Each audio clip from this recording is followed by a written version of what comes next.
God save the Philippines. Naniniwala ba kayo na kailangan natin ng Diyos para masalba ang Pilipinas? Kung naniniwala kayo na kailangan masalba ng Diyos ang Pilipinas, maglagay tayo ng mga tao sa pamahalaan na may takot sa Diyos. Unang-unang pa lamang na pagkakilala kay Pastor Kibuloy, alam niyo, very well known si Pastor Kibuloy sa amin doon sa Mindanao. Maayong gabi sa kanan natong mga kaigsuunan dito sa Mindanao. Bakit siya kilalang kilala? Dahil napakalaki ng ginawa niyang pag-uunlad sa kanyang simbahan at sa kanyang pamayanan. Ang kanyang kontribusyon sa Pilipinas at sa Davao ay hindi maipagkakailan ng kahit sino man. At ito ang ihemplo na kanyang dadalhin kapag siya ay naupo na sa Senado. Sinisiraan nila si Pastor Kibuloy dahil lamang nagbigay ng plataforma kay Pangulong Duterte para sabihin ang tunay na kalagayan ng Pilipinas. Siniraan nila at yung mga patay ng kaso ay binuhay muli. Pwede ba yun? Papayagan ba natin ang manatili sa bilangguan si Pastor Apollo Kibuloy? Para sa sambayan ng Pilipino na nakikinig sa gabing ito, papayagan niyo ba na ang isang inosenteng tao ay ibibigay nila ang kanyang buhay sa kulungan? Nakakaiyak ang nangyari sa KOJC. Pero ang buong miyembro at samahan ng KOJC ay nanatiling matatag. Hindi umiyak. Pagkos, lumalaban ngayon. At ang laban na ito ay dadalhin natin sa Senado. Ang boto para kay Pastor Apollo Kibuloy ay boto para sa katarungan. Ang boto para kay Pastor Apollo Kibuloy ay boto para sa kalayaan. Ang boto para kay Pastor Kibuloy ay boto para sa isang makadiyos na Pilipinas.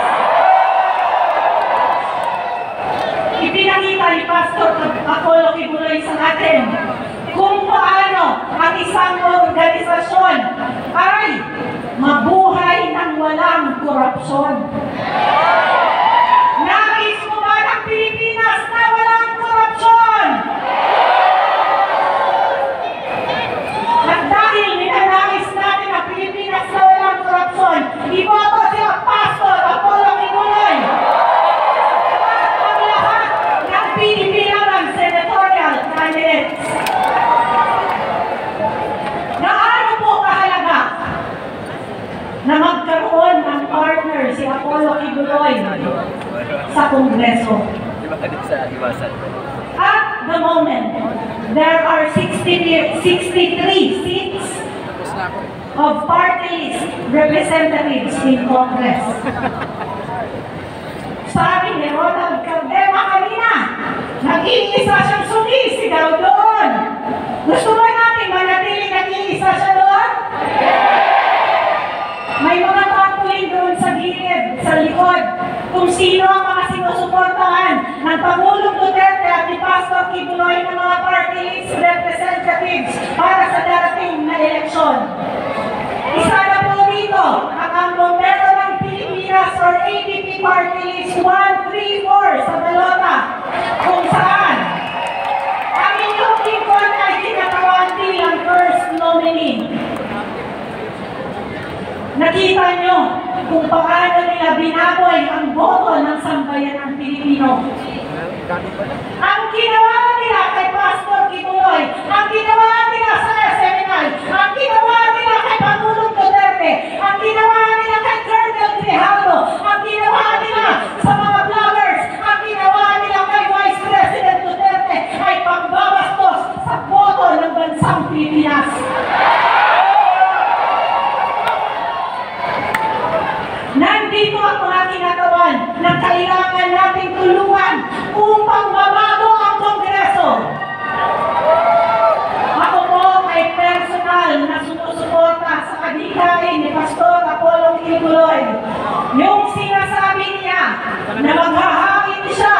ng bill upang i-abolish ang Resolution number 10 kung saan nagbibigay sa mga kongresista at mga senador na pwede silang mag-liquidate ng kanilang expenses by certification.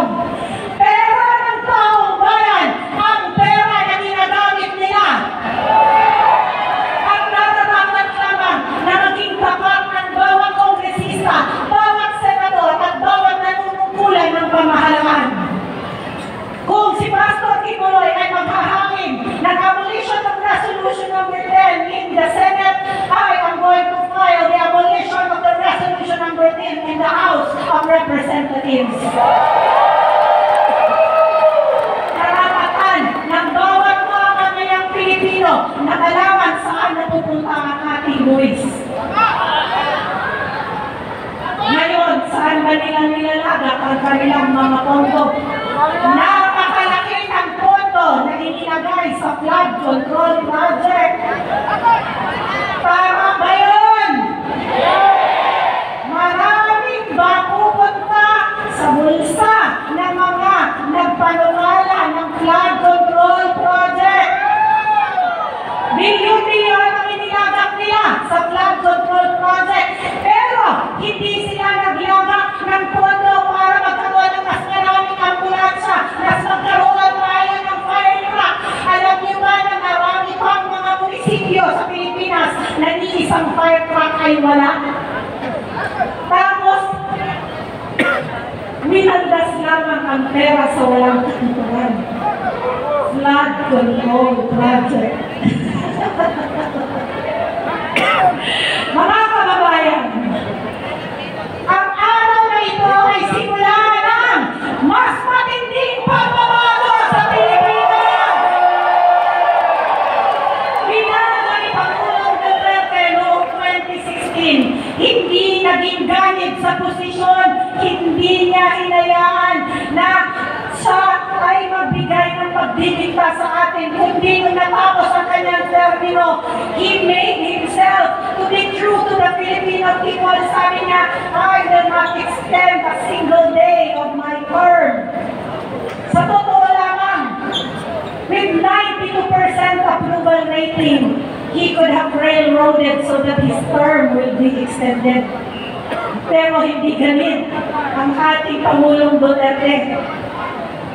Hindi ganit si Sara Duterte. Alam natin na it was in her hands already the presidency of the Philippines. Pero dahil sa delikadesa na meron sila, hindi nila inangkin kung ano man ang nandyan na pwede nilang kunin. At ito ang kailangan natin kunin ang pamumuno. Papayagan ba natin ma-impeach si VP Sara Duterte? Ang Diyos marunong. Akala nila na nung pag-file sila ng impeachment court sa impeachment ni Sara Duterte ay mababraso nila ang lahat upang papasigsigin si VP Sara Duterte, pero hindi. As of the latest na sinabi ng Senado, nang nagkakaisang Senado sa ngayon, pagbalik na daw ng Kongreso. Kung kaya't naman kahalaga ng magiging role ng ibumoto natin mga senador at mga kongresista sa 2025 elections. Huwag natin hayaan na babuyin ang boto ng bawat Pilipino. Willing ba ang lahat ng nandito para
At sasabihin ko, 134 ABP party list para sa 2025 elections. Number 53, sa Maynila sa pagkasenador, Pastor Apollo Kibuloy. Maraming salamat po at mabuhay ang bansang Pilipinas. Maraming salamat, Aswa Pimentel Naik, ang Bombero Party List! Isang malakas na hiyan!